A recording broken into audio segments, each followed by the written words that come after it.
እኔ አላቅም እኮ እንዴ ምንም ቢሆን የልጅ አባት ነው አይደለ? ስለዚህ እኔ ሳላቅ ስታሳስረው፣ እኔ ሳላቅ ስትከሰው፣ እኔ ሳላቅ መጥሪያ ይዘለት ስትሄድ ስንትና ስንት ፕሮሰሶችን ስታልፍ እኔ ምንም አላቅም። ስለዚህ ነገ እንደማታስደበድበው በምን እርግጠኛ ነኝ? እሱ ሩታ አሁን ትክክለኛ ውሳኔ ነው የወሰነችው። እውነት ለመናገር እንደነገርኳችሁ ይህ ሰውን ለማስቀናት ብለን የምናደርገው ነገር ለማንም እንደማይጠቅም ሁላችንም እናውቃለን። እና እስከ ዛሬ መበሻሸቁንም አይተውታል። ተበሻሸቁ ግን ትርጉም የለውም። የምር ነው የምነግራችሁ። ህይወታችሁ ባዶ ነው የሚሆነው እንደዚህ አይነት አመለካከት ያላችሁ ሰዎች ካላችሁ። እና ልክ ናት እሷ እንዳለችው። በእሷ ምክንያት አብሮሽ ቢመታ ለእሷ ደስ አይላትም። ምንም ቢሆን የልጁ አባት ነው። ነገ ጧት ልጅ አባቱ ልጁ እሷን የጠይቃት አልገባቸው አይደለም። እና እንደዚህ አይነት መበሻሸቅ ሰው ላይ እኮ አብሮ ይኖራል። ካልከሆነ መለየት በሰላማዊ መንገድ ጥሩ ነው። አልፈልግም ከተባባለ በኋላ በዛ ሰው ላይ ሰውን ማስደብደብ፣ ሰው ጋር እንትን ለማለት ለምን? ከፈለጋችሁ በሰላማዊ መኖር፣ ካልፈለጋችሁ ደግሞ ከዛ ሰው እርቀታችሁን እንደውም ንቃችሁት መኖር ነው እንጂ የሚገባው እሱን እየሄዳችሁ መተናኮስ ይሄ ጥሩ ነው ብዬ አላስብም። ለቀልድ ተብሎ የሚሞከረው ነገር ብዙ ዋጋ ያስከፍላል ማለት ነው። አሰላሙ አለይኩም ወራህመቱላሂ ወበረካቱ። ውድና የተከበራችሁ የቻናሌ ቤተሰቦች እንዴት ናችሁ? ደህና ናችሁ ወይ? እኔ ያለሁ አልሐምዱሊላህ። ለቻናሌ አዲስ ከሆናችሁ ላይክ፣ ሼር፣ ሰብ ያርጋችሁ አበረታቱኝ እና ማለት ነው እንግዲህ ሩታ ምንም ቢሆን ሴት ልጅ እንደ ወንድ አይደለችም። እውነት እኛ ትተውና ወጥተው ራሱ እየበደሉና ራሱ የእነሱን ክፉ አንፈልግም። የምሬ ነው የምነግራችሁና ወንድ ላይ ግን ከዞረ ዞረ ነው። ሶ እንግዲህ ከሄርሜላ ጋር እያደረገ ያለውን እያየች ነው ሩታ ማለት ነው።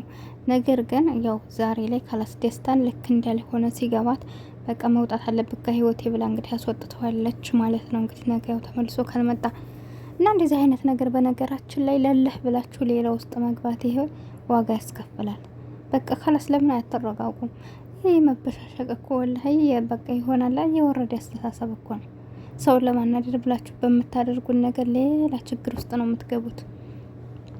እና ይህ ነገር ልክ አይደለም። ሩታ ልክ ናት። ከዚህ ቦታ ላይ ይህን ሰው የእውነትም ለመበሻሸቅ ከሆነ የያዘችው እንደገና ደግሞ በስተጀርባ እሷ በእሷ ምክንያት አብርሽን የሆነ ነገር የሚያረግ አይነት ሰው በአብርሽ ላይ የሚያሴራ አይነት ሰው ከሆነ ለእሷን ቢኖር አይጠቅማትም። ይህ ሰው ላይ እኛን ስለበደለን እንደዚህ አይነት ሰውን መጉዳት ወይም ደግሞ መልሰን እኛ ችግር ውስጥ በምንገባበት ነገር እሱን መጉዳት አይደለም። በቃ ስራው ይጎዳዋል እኮ የሰው ላይ መልካም ካልሆነ ለእናንተ ከኛ ከሰዎች ሳይደርስ በራሱ ለሰራው ስራ ፈጣሪ የእጁን ይሰጠዋል።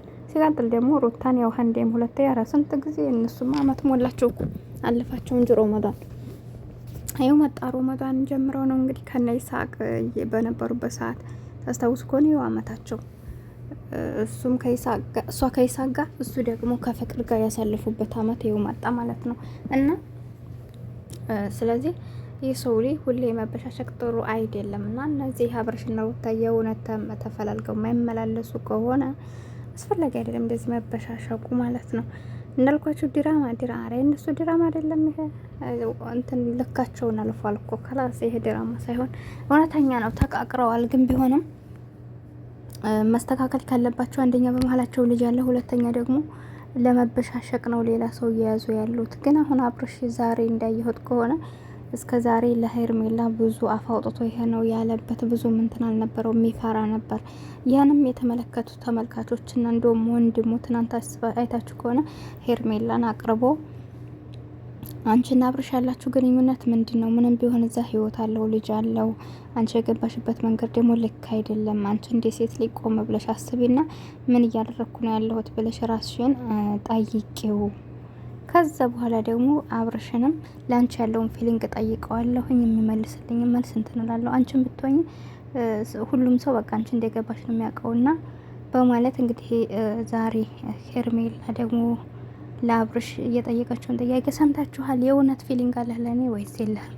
ከሌለህ ደግሞ ያኔ እውነቱን ንገረኝ። በአንተ ምክንያት እንዴት ነው እያሉ እኔ ሁልጊዜ ያንን መጥቶ እንደ ጥፋተኛ ነው የሚያኝ ብላ ጥያቄ ስታቀርብለት ግን አትስሚያቸው ብሎ ነው የማለላት። እንደሚወዳት ማለት ነው ነገራት። እንግዲህ በዚህ ልክ እሱ ምናልባትም እንግዲህ ሩታ እንደማትመለስ አውቆ ምናልባት ወደ ሄርሜላ እየሄደም ሊሆን ይችላል። በቃ የመጨረሻ ወስኖም ሊሆን ይችላል።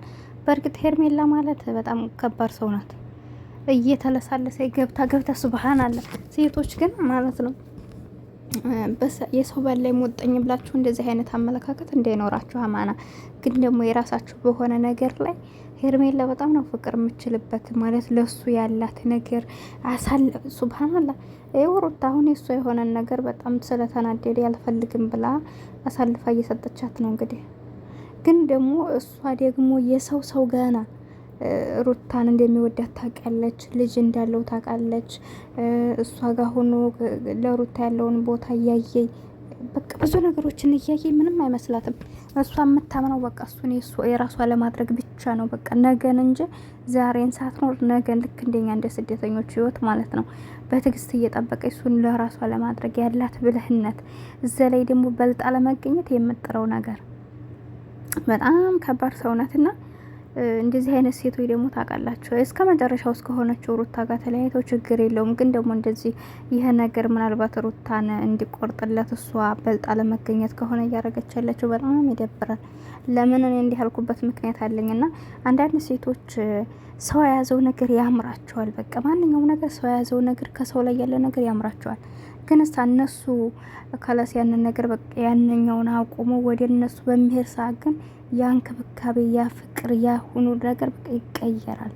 ሌላ ሰው ነው የሚሆኑት። እና እንደዚህ አይነት ሰዎች ደግሞ መርዝ ማለት ናቸው፣ የመርዝ ብልቃጥ እና እንደዛ ስለሆነ ምናልባት እህሉ አልቆ ከሩታ ጋር ከተለያየ ይህን የምትንከባከበውን እንክብካቤ ይዛ አብርሽ ጋር ከቀጠለ ጥሩ ነው።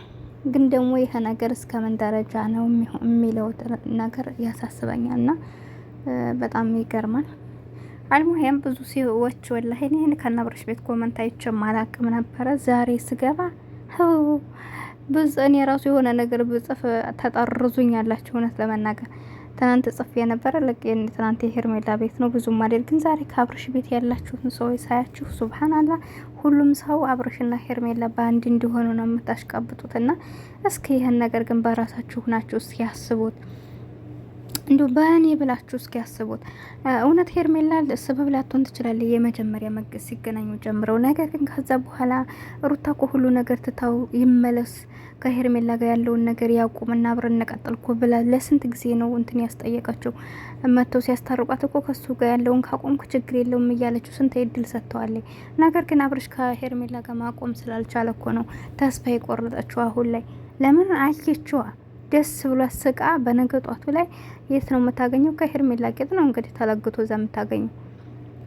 አንዴ እሱ ልጅቱ ደግሞ አይታችኋታል በየንትኑ እየተላተመ በቃ ሱብሃንአላህ። እኔ እሷን አቋቋም አቀማመጧን በሱ ልክ ሳይ በጣም መደብረ። በዛ ላይ ደግሞ ብዙ ወንዶች ጋር ነው እንዳለ የሴት ጓደኛ የላትም ሄርሜላ፣ ወንዶች ናቸውና እንደዛ አጭር ልብስ እየለበሰ በባዶ እየመጣ ሱብሃንአላህ። በማንኛችንም እምነት እኮ ይሄ ነገር በጣም እንትን ያለ ነውና አሪያ ወንድ ላይ እንዴት አይፈተንም ማለት ነው። እንኳን አብሮሽን ሌሎቹን ራሱ በዛ ልክ አሁን ሴቱን እንደዛ ይሄ እኮ ስልጥንና አይደለም ራቁት መሄድ። አዲስ አበባ ነው ወርግጥ አዲስ አበባ ሁሉም ሰው በቁምጣ በምን የሚሄድ ህብረተሰብ ነው። ቢሆንም ደግሞ ይሄ ስልጥንና አይደለም።